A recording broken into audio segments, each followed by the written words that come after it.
Disney is once again trying to do the ride-to-movie adaptations, and Jungle Cruise is the latest in line.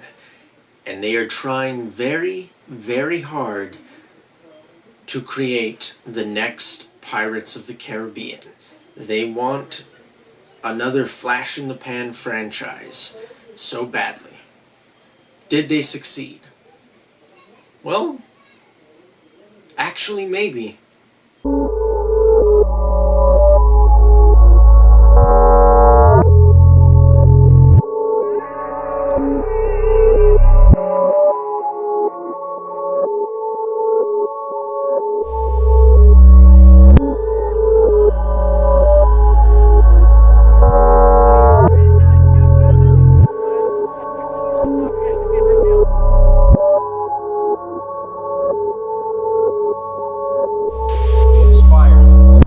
Differently. Jungle Cruise is the latest film from Disney, and as one can infer from its title, it is in fact based on the theme park ride of the same name. Disney has a bit of a complicated history with adapting rides into movies because we have seen some extremely low lows, such as The Country Bears, which is so cringeworthy that I can't even form a proper sentence to articulate how bad it is. And we have seen some extremely high highs, such as Pirates of the Caribbean, The Curse of the Black Pearl. And regardless of how the Pirates of the Caribbean franchise ended up turning out, the fact remains that the first two are actually really good adventure films. And it's clear that Disney wanted to find that success once again with Jungle Cruise. So did lightning strike twice, because Jungle Cruise is very much an adventure film that heavily takes inspiration not only from Pirates of the Caribbean, but some of the classic 1990s adventure movies like The Mummy with Brendan Fraser and Rachel Weisz. And for the most part, I will say, I did enjoy Jungle Cruise. It is a fun summer movie. And there are some things about the movie that I actually really liked. For one, I think Jungle Cruise has some really inventive camera techniques. There are some exciting movements in this movie that give the camera a really nice sense of being active and giving us a way to visualize a lot of the stuff that is happening in Jungle Cruise in an exciting way. Rather than shots being static and locked off, the camera is constantly moving, and this combined with some unique editing choices gives the movie a really frenetic pace.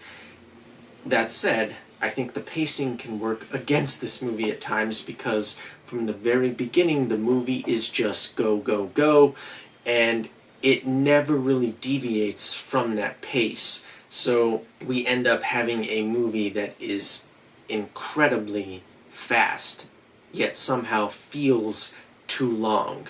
And that's not really a combination that you want to have when you are making a movie like this one. That said, Jungle Cruise is trying to do a couple of very specific things, and I think it does succeed at those things, but to a much lesser degree than something like The Curse of the Black Pearl. Jungle Cruise has a bit of a problem with its pacing in the sense that the movie is always just trying to move the story along.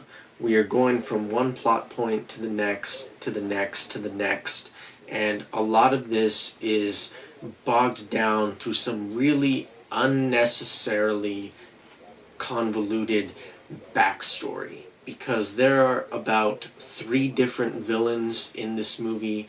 You have Jesse Plemons playing a German prince, and as you can expect, he is hamming it up, and he does so wonderfully. But you also have Edgar Ramirez's character, who plays a cursed, undead conquistador, I guess, and hey, a curse for the antagonist. That sounds a little bit familiar, doesn't it? What movie did that happen in again? Oh yes, Pirates of the Caribbean. So the similarities are clearly there, but I think the movie really kind of brings itself down by spending so much unnecessary time delivering the backstory for these cursed conquistadors, especially because I wouldn't exactly say they are the primary antagonists of the movie, but that kind of leads us to Jungle Cruise's chief problem, and that is the story is a little bit more convoluted than it needs to be. This could have very easily been a straightforward action-adventure film that was to the point and succinct, and for some reason it just feels a little bit bloated and overstuffed with superfluous detail. You didn't need the backstory for the conquistadors. I don't even think you need them to be there, because quite frankly, Jesse Plemons is really the only antagonist you need, because he actually serves much more of a narrative purpose than the conquistadors. That said, the conquistadors do of course have a relation to The Rock's character, which, hey, surprise, didn't the antagonist in Pirates of the Caribbean have some sort of relationship with Captain Jack Sparrow in the first movie? I'm having a little trouble remembering. Let me think about that. Oh yes, they did. So there is a lot of stuff packed into Jungle Cruise, and the breakneck pacing combined with the amount of material that is in this movie, I think brings it down, because it really did not need to be this convoluted. And that's not to say that the movie is overly complex or hard to follow, though I will admit there were times during the movie where I found myself a little bit lost because of how much is being thrown at the audience. But that said, the strong part of this movie is primarily the lead performances delivered by Emily Blunt as Dr. Lily Houghton and The Rock as a skipper named Frank. And I will say, the two have great chemistry. And I am one of those people that suffers from Rock fatigue. I am tired of seeing this guy in every action comedy that comes out. He is starting to annoy me. But there are a couple movies, such as Jumanji and this film, where he doesn't bother me as much because he's not just doing the Rock thing. That said, this movie does rely on the physical comedy of The Rock being an obscenely jacked dude sometimes. It's not the crux of the comedy in the movie, but it is there. That said, the real star of the show is Emily Blunt, who I believe is a certified movie star at this point. She is one of the best and most reliable working actresses today, and she still somehow feels underrated. What she does in this movie, bringing such a sense of humanity, but also a great sense of comedy to the role, is something that is needed for a movie like this. Because when a movie like Jungle Cruise suffers from the story and structural problems that it has, it really needs a strong performance to lift it up, and thankfully Emily Blunt is here to do just that. And I will say, for me, the breakout star of this movie was Jack Whitehall as Lily's brother, McGregor Houghton. He is hilarious in this movie, and he does most of the comedic heavy lifting in this movie, and I really, really enjoyed his character. He delivered a really great performance, very likable, very funny, and he carries a lot of the comedy on his back, and he does so beautifully. Not all of the jokes land, but a good portion of them definitely do, and that's something that can be appreciated for a movie like this. It's a fun family summer movie. As I said, there is a seemingly abundance of villains, as we have Jesse Plemons, Edgar Ramirez, and Paul Giamatti in a small but still somewhat significant role as another antagonist. And you know, they all serve their purpose within the context of the story, but I wouldn't say any of them truly feel necessary apart from Jesse Plemons, who is also, I think, such an underrated actor because he has done some stellar work in the past few years. He made his big break on Friday Night Lights, and then he goes to something like Breaking Bad, which is a more serious crime drama, and then he does a movie like Game Night that allows him to show off his comedic chops, and then he was in I'm Thinking of Ending Things, which is a really great surreal drama, and then he's in this movie, over the top, hamming it up, and he does it perfectly. He is a really diverse character actor, and I would like to see him get some more work, quite frankly, because he really does do a good job.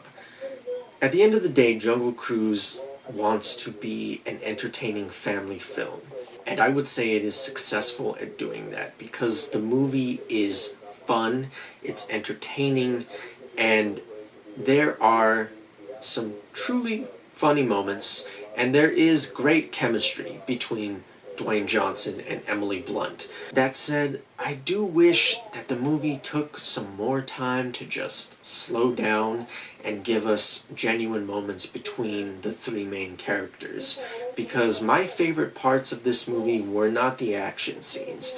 It was not any of the adventure, because, as I said, personally, I think it was a little bit too bogged down in the details. It didn't need to be that overstuffed. My favorite moments in the movie were when the three main characters just sat down on the boat and talked to each other.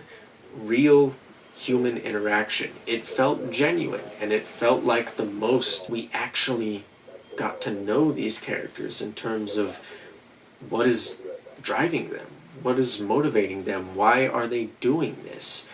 And I just don't think the movie did enough of that. Granted, this isn't a movie that's trying to win an Oscar, so I can't fault it for not being an exploration of the human condition. But those were my favorite scenes in the movie, and they were so few and far between. Jungle Cruise is so clearly trying to be Pirates of the Caribbean that it even lifts a few of the shots from Curse of the Black Pearl. But it's still an entertaining and fun movie in its own right. Is it perfect? No. I think the movie's actually very flawed, but in terms of what it is trying to do, it succeeds at doing that. And at the end of the day, this is a film that knows its audience, and I 100% believe that this movie will satisfy the audiences that go to watch it. So, for that reason, I have to give Jungle Cruise a recommendation. I think that if this is the kind of movie that you're looking for, it will entertain you. You'll have a good time, you'll laugh, and you'll go on an adventure. And for me, as a big Disney fan, the thing that I appreciated the most about Jungle Cruise were all the nods to the ride. Because a lot of the movie's comedy was very much the same kind of eye-rolling dad jokes and puns that you get on the Jungle Cruise ride from the skippers when you go to Disneyland or Magic Kingdom.